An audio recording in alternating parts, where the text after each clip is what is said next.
सर्वेभ्यो नमो नमः। सर्वेषां हार्दिकं स्वागतं सुस्वागतं व्यवहरामि। सभी साथियों का हार्दिक स्वागत, अभिनंदन, वंदन। सभी को दीपावली के इस महान पर्व की हार्दिक शुभकामनाएं। सभी के घर में एवं हमारे मन मस्तिष्क में गिराम देवी, वाणी की देवी सरस्वती माँ प्रकाश को ग्रहण कराए, ऐसे प्रकाश को ग्रहण कराए, शब्द रूपी प्रकाश को ग्रहण कराए और अंधकार को मिटाए। आए मिलकर दीप जलाएं, दीपावली मनाएं। और आज से ही हम हर्षवर्धन की उपरूपकों में से एक प्रसिद्ध नाटिका रत्नावली का प्रारंभ करते हैं साथियों। श्री अथ रत्नावली।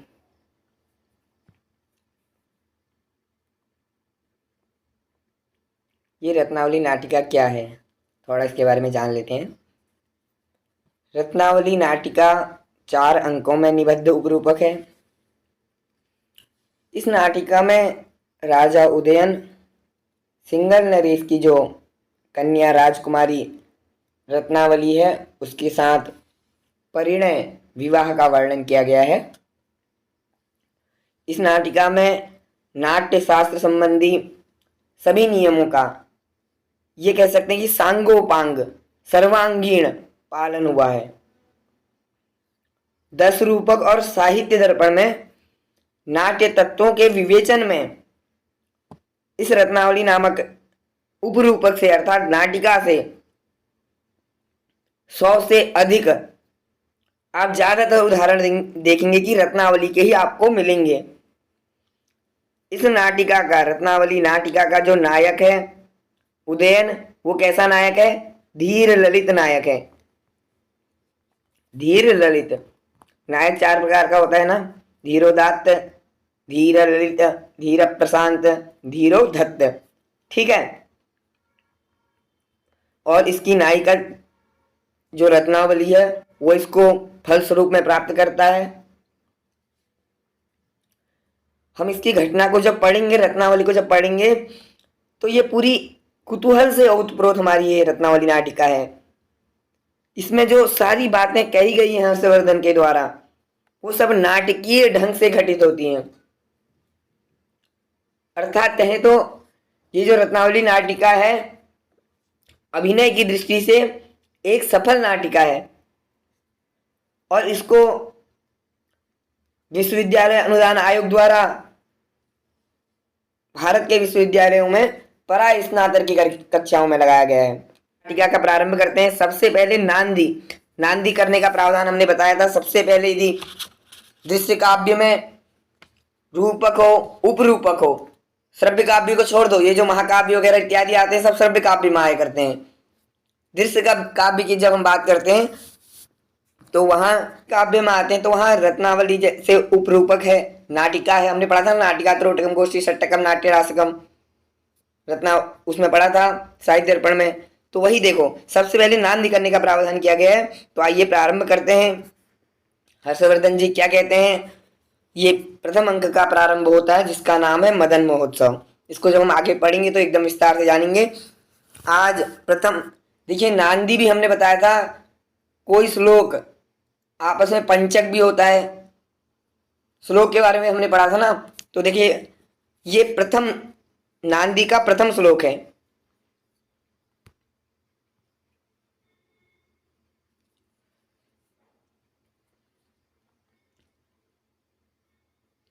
तो कहते हैं, पादाग्रस्थितया मुहुस्तनभरेणानीतया नम्रतां शम्भो संस्पृहलोचनत्रयपथं यान्त्या तदाराधने ह्रीमत्या शिरसि हितः सपुलकस्वेदोद्गमोत्कम्पया विश्लेष्यन् कुसुमाञ्जलिर्गिरिजया क्षिप्तोऽन्तरे पातु वः। तो देखिए क्या कह रहे हैं हर्षवर्धन जी, कहते हैं पादाग्रस्थितया, पाद अग्र स्थितया, पैरों के आगे वाले भाग से, अर्थात पंजे के बल, पंजे की तरफ से खड़ी हुई, आगे को उठी हुई, ठीक हो गया। पादाग्रस्थितया, पाद के अग्रभाग से, स्थितया अर्थात अगले भाग में स्थित, पंजों के बल खड़ी हुई। मुंह, मुंह अर्थात बार बार, अभी इतना जानिए, पाद के अगले भाग से पंजों के बल खड़ी हुई।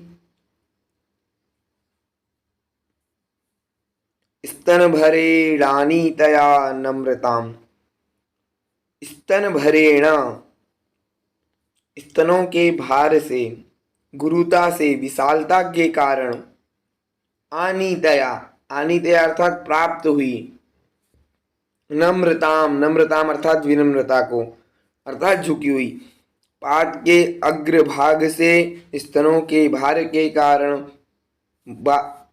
आनीतया प्राप्त हुई, नम्रताम नम्रता को, मुहु बारंबारम।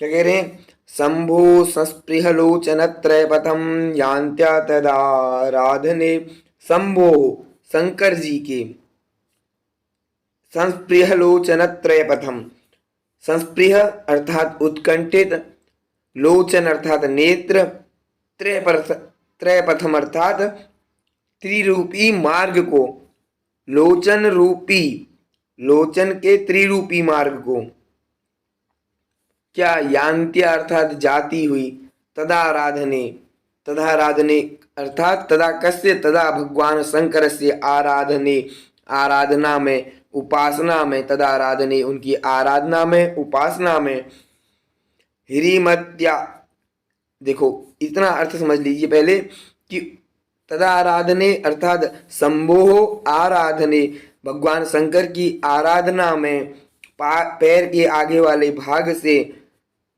स्तनों के विशालता के कारण नम्रता, विनम्रता को प्राप्त हुई। शंभो संस्पृह लोचन त्रयपथम अर्थात भगवान शंकर के जी के उत्कंठित तीनों नेत्र रूपी मार्ग को प्राप्त हुई।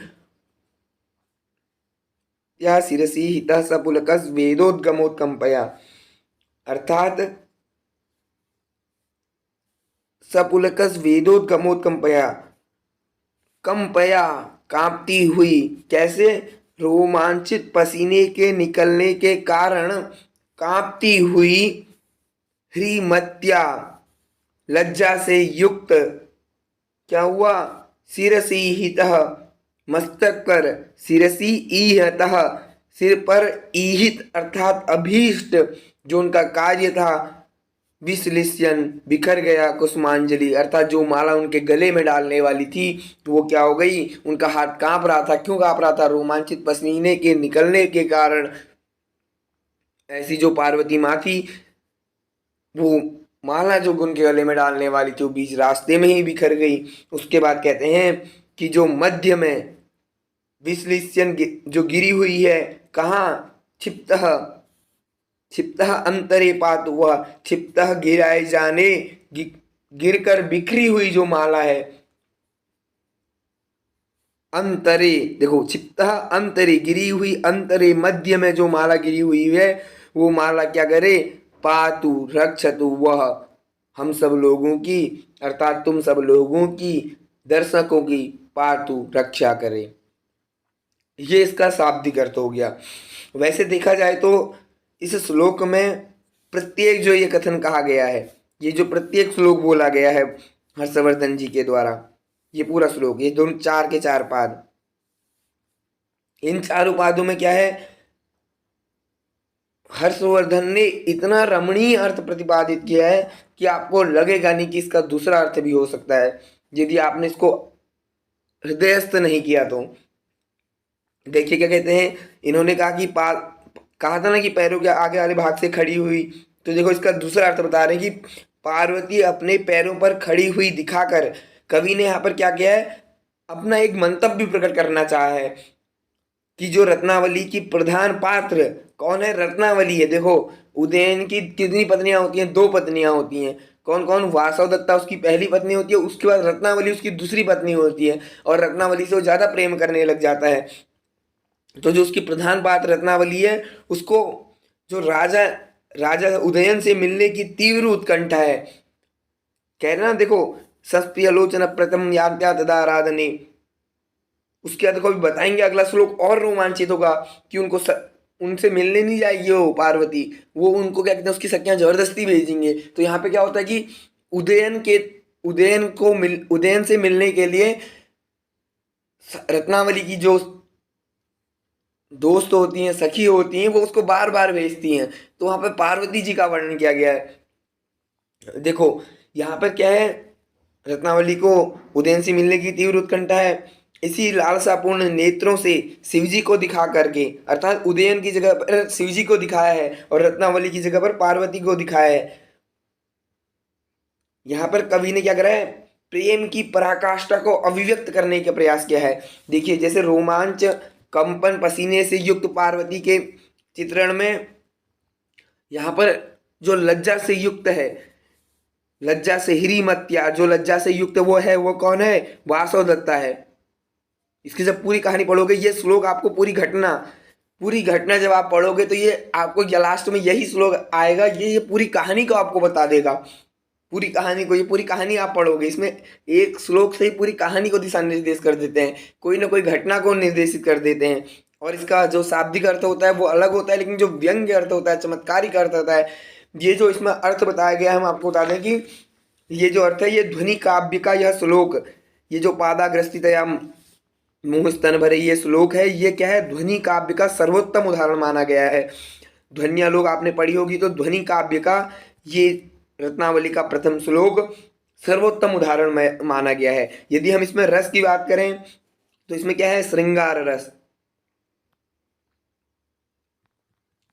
श्रृंगार रस क्या है, अभिव्यंजना है। श्रृंगार रस अभिव्यंजना आपसे पूछ लेगा कहीं। देखो मैं आपको सब बताऊंगा इसमें क्या व्यभिचारी भाव है, क्या विभाव है, ठीक है। ये अभिव्यंजना है। उसके बाद देखो क्या कह रहे हैं,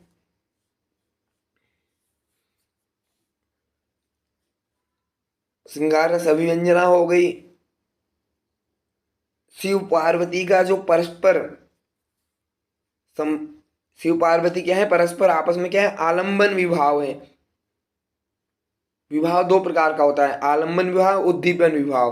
तो ये क्या है, शिव पार्वती परस्पर आलंबन विवाह है। और वो क्या है, वसंत ऋतु का समय जो है वो उद्दीपन विवाह है इस श्लोक में। और जो स्वेद आदि इसने कहा है ना, देखो आपने पढ़ा होगा, यदि साहित्य दर्पण पढ़ा है, नाट्य शास्त्र पढ़ा है, तो स्वेद आदि क्या है, सात्विक भाव है।